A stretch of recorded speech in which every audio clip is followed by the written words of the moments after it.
যারা আল্লাহর আইন দিয়ে বিচার করে না তারা কাফের, তাহলে আমাদের বিচারপতিদের ব্যাপারে আপনার ফতোয়া কি? আমি কিন্তু ফতোয়াবাজি করতে আসি নাই, তাই না? ফতোয়াবাজি করে কিন্তু অতীতে বিচার বিভাগে হামলা করা হয়েছে, বিচারকদের বেঞ্চে বোমা মারা হয়েছে, গাজীপুরে অ্যাডভোকেট নিহত হয়েছেন। হ্যাঁ, তারপরে আপনার হলো ওইদিকে মানে দক্ষিণবঙ্গে বরগুনা না সম্ভবত একটা আদালতে ঝালকাঠি বিচারক হত্যা হয়েছে, বিচারক খুন হয়েছে।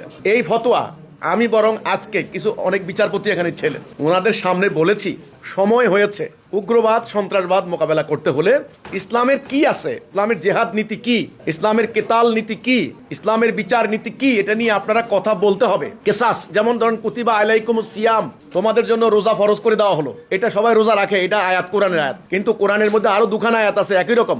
কুতিবা আলাইকুমুল কিতাল, তোমাদের জন্য যুদ্ধ ফরজ করা হলো। কুতিবা আলাইকুমুল কিসাস, তোমাদের জন্য কিসাস ফরজ করা হলো।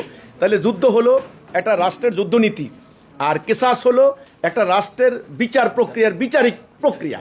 ওকে, বিচারিক প্রক্রিয়া, একটা জুডিশিয়ারি সিস্টেম। তাহলে এখন আমরা যদি খালি রোজার ওয়াজ করি, নামাজের ওয়াজ করি, বিচারের কথা না বলি, কোরআনের মধ্যে কি আছে, কেতালের কথা না বলি, জেহাদের কথা না বলি, তবে ওই উগ্রবাদী গোষ্ঠী বিভিন্ন কোনায় কোনায় বসে এই আয়াতগুলি দিয়ে ধর্মপ্রাণ মুসলমানদেরকে মোটিভেট করবে, তাদের ইমানকে ভুল খাতে প্রবাহিত করবে, বলবে দেখো কোরআন বলেছে আল্লাহর আইন দিয়ে বিচার করো, না করলে কাফের।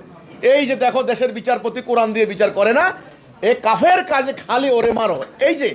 এই ফতোয়া তখন কার্যকরী করবে, কারণ আপনারা জানেন ফকিদের মুফতিদের ফতোয়া কার্যকরী করার জন্য ওদের একটা আলাদা বাহিনী আছে। সেজন্য আমি বলেছি আমাদের বিচারপতিরা, আপনি যে বললেন দেশের আইন আল্লাহর আইনে বিচার করে না, তাইলে আপনার ফতোয়া মোতাবেক, আমি কিন্তু এখানে ফতোয়া দিতে আসি নাই, আমি এখানে সারকামস্ট্যান্সটা বলার জন্য এসেছি। উগ্রবাদ মোকাবেলা একটা বিশ্বজনীন সমঝোতার প্রয়োজন, একটা আঞ্চলিক উদ্যোগের প্রয়োজন। এখন রাষ্ট্রের ইন্টারনাল একটা ব্যাপার, সরকার আগামী দিন এই সমস্যাটা ফেস করবেন। কেন?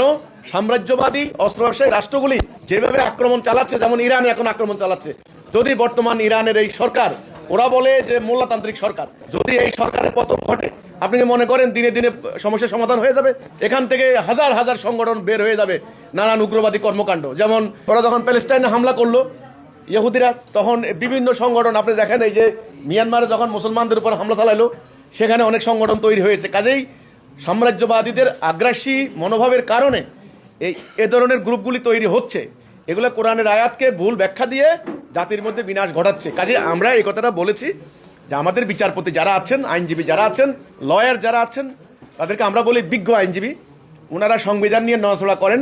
ওনাদের সামনে বলেছি যে আপনারা আল্লাহর দেওয়া বিচার বিভাগ, আল্লাহর দেওয়া নিয়ম আইন, এটা কিভাবে বর্তমান এই প্রেক্ষাপটে কার্যকরী করা যায়, তাহলে ধর্মপ্রাণ মুসলমানদের মধ্যে এই যে একটা কন্ট্রাডিকশন, এই যে একটা দ্বিধা সংকোচ, এটা কিন্তু দূর হয়ে যাবে। ইমান না থাকলে আমলের কোনো মূল্য নাই। সেটা বিচারপতি হোক আর যে মানে ম্যাজিস্ট্রেট সাহেব হোক আর যিনি হোক না কেন, ইমান আগে। আমরা ইমানের কথা এটাই বলেছি যে আল্লাহর বিধান ছাড়া কারো বিধান আমরা মানি না। তো এই হচ্ছে কথাটা। তো ওনারা কিন্তু অনেকে স্বীকার করেছেন যে হ্যাঁ, এখন সময় হয়েছে বিচার বিভাগে আল্লাহর দেওয়া বিচার নীতি, আল্লাহর দেওয়া সাম্যের নীতি, আদেলের নীতি, সুবিচার কিভাবে কায়েম করা যায়, এটা নিয়ে এখন সকল জায়গায় এখন আলোচনা করার সময় হয়েছে। এটা নিয়ে কিন্তু ওনারা কথা বলেছেন।